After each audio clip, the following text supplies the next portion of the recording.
Hello everyone, welcome to knowledge code. आज हम पढ़ेंगे लास्ट लेसन। आयरॉनिकली ये आपकी बुक का फर्स्ट चैप्टर है, बट इस चैप्टर का नाम ही है द लास्ट लेसन। इस चैप्टर के ऑथर हैं अल्फोंसो डॉज। सी स्टूडेंट्स, ये चैप्टर थोड़ा लंबा है एंड इसमें काफ़ी सारे सब पॉइंट्स हैं। That's why I have made some notes which will discuss later in the video. इस चैप्टर में से इस बार 6 मार्क का क्वेश्चन आने की बहुत ज़्यादा प्रोबेबिलिटी है। डोंट वरी, आपको बुक से चैप्टर रीड करने की कोई नीड नहीं है।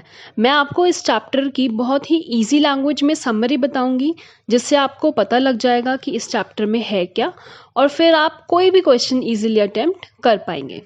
सो चलिए शुरू करते हैं। ये स्टोरी शुरू होती है एक बच्चे से जिसका नाम है फ्रांस। उस दिन वो स्कूल के लिए काफ़ी लेट हो जाता है और स्कूल बंक करने का डिसीजन लेता है, क्योंकि उस दिन उसके टीचर एम हैमल पार्टिसिपल्स पर क्वेश्चंस पूछने वाले होते हैं और फ्रांस को पार्टिसिपल्स का पी भी नहीं पता होता।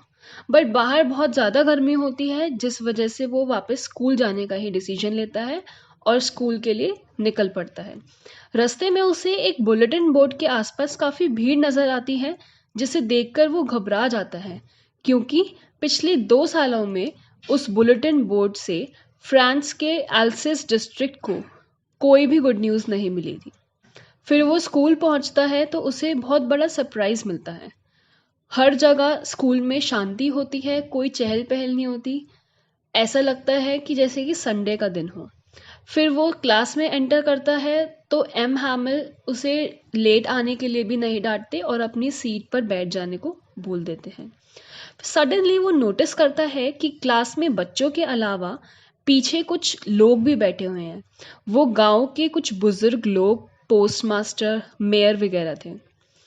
एम हैमल सबको बताते हैं कि बर्लिन, जो कि जर्मनी की कैपिटल है, वहाँ से ऑर्डर आया है कि फ्रांस के 2 डिस्ट्रिक्ट हैं, अल्सेस एंड लॉरेन, में कल से फ्रेंच लैंग्वेज की जगह जर्मन लैंग्वेज पढ़ाई जाएगी, और ये आज एम हैमल का फ्रेंच का लास्ट लेसन है। सब यह सुनकर बहुत ज़्यादा डिसअपॉइंट हो जाते हैं। फिर क्लास स्टार्ट होती है और एम हैमल पार्टिसिपल्स पर सभी बच्चों से बारी बारी क्वेश्चंस पूछते हैं। जब फ्रांस की बारी आती है तो वह अच्छे से परफॉर्म नहीं कर पाता। एम हैमल उन्हें बिल्कुल भी कुछ नहीं बोलते फ्रांस को, और बैठ जाने को बोल देते हैं। फ्रांस को बहुत गिल्टी होती है कि उसने कभी एजुकेशन को इम्पोर्टेंस नहीं दी, कभी पढ़ाई में मन नहीं लगाया। एम हैमल उसे बिल्कुल भी ब्लेम नहीं करते, एंड रादर वो 3 चीज़ों को ब्लेम करते हैं।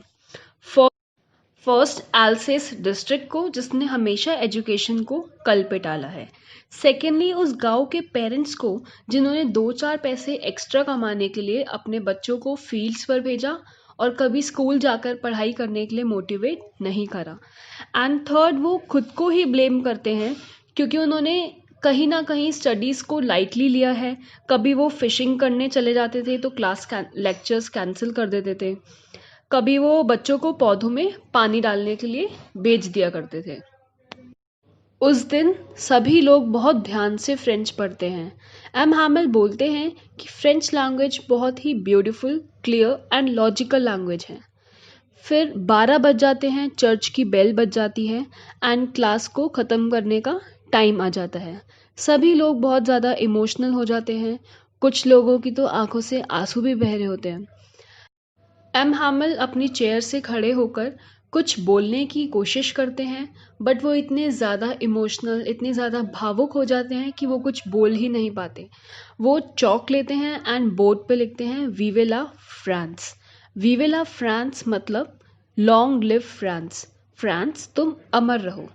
इस इन 3 शब्दों के पीछे उनकी 2 फीलिंग्स होती हैं। एक तो attachment towards their language, and secondly patriotism, राष्ट्रभक्ति की। ये बोलकर वो बोलते हैं the class is dismissed.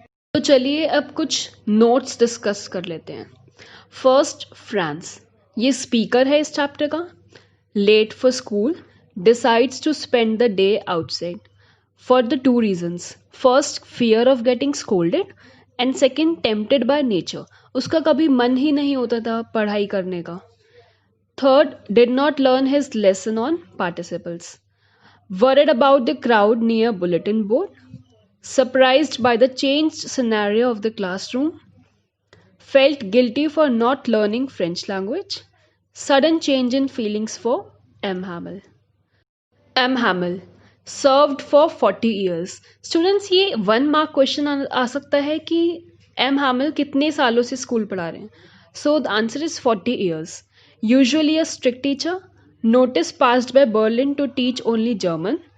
Makes notebooks for the children. Dressed in his ceremonial attire for the last lesson.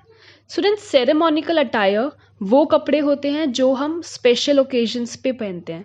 उस दिन एम हैमल ने ग्रीन कोट, फ्रिल्ड शर्ट और एक ब्लैक सिल्क कैप पहनी थी.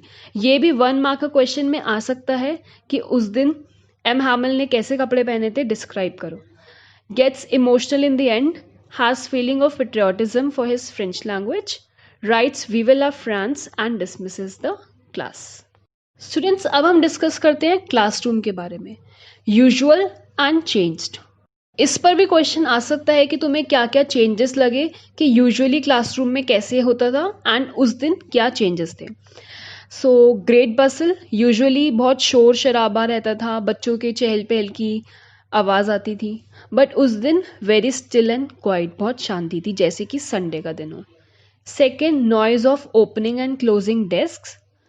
बट उस दिन everyone were already in place. Third, lesson repeated in unison. सब बच्चे इकट्ठा लेसन को रिसाइट करते थे, रिपीट करते थे. बट उस दिन सभी बच्चे क्वाइटली अपनी प्लेसेस पर बैठे हुए थे. एंड यस, वैसे यूजुअली सिर्फ बच्चे होते हैं क्लासरूम में, बट उस दिन गांव के कुछ बुजुर्ग लोग भी थे.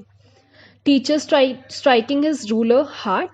वैसे यूजुअली जो एम हैमल है वो रूलर को डिसिप्लिन, क्लास में डिसिप्लिन क्रिएट करने के लिए रूलर को ऐसे टेबल पर मारते रहते थे. बट उस दिन जो एम हैमल है वो क्वाइटली अपनी चेयर पे बैठे हुए थे. Franz gets scolded for coming late. Usually Franz जब क्लास में लेट आता था तो उसे डांट पड़ती थी, बट उस दिन एम हैमल ने उसे कुछ भी नहीं बोला. Language. M Hamel calls French a beautiful, clear and logical language. Mother language inculcates in us a feeling of freedom and belongingness. France के 2 डिस्ट्रिक्ट्स थे, अल्सेज एंड लॉरेन. बच्चे इसकी स्पेलिंग अच्छे से लर्न करना.